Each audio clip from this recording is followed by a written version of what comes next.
వినాయక ఉత్సవాల్లో గతంలో ఉండే సాంస్కృతిక కార్యక్రమాల స్థానంలో నేడు అన్న సమారాధనలు కొనసాగుతున్నాయి. ప్రతి గణపతి మండపం వద్ద అన్న సమారాధన నిర్వహించేందుకు నిర్వాహకులు అధిక ప్రాధాన్యతనిస్తున్నారు. ప్రస్తుత సంస్కృతిపై విబిసి ఆన్ టీవీ ప్రత్యేక కథనం. సుమారు 3 దశాబ్దాల క్రితం వినాయక మండపాలు గ్రామాలలో కేవలం ప్రధాన కూడలిలో మాత్రమే ఏర్పాటు చేసేవారు.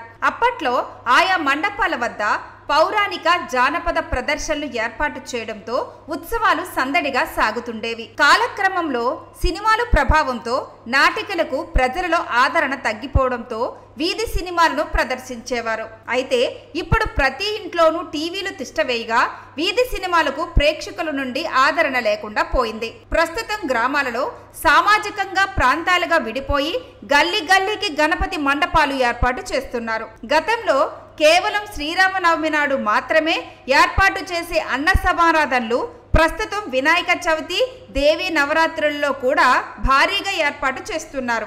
కోనసీమ జిల్లా కపిలేశ్వరపురం మండలం కోరిమిల్లి గ్రామ పంచాయతీ పరిధిలోనే సుమారు 10 వరకు గణపతి మండపాలు ఏర్పాటు చేసి అన్న సమారాధన కార్యక్రమాలు నిర్వహిస్తున్నారు.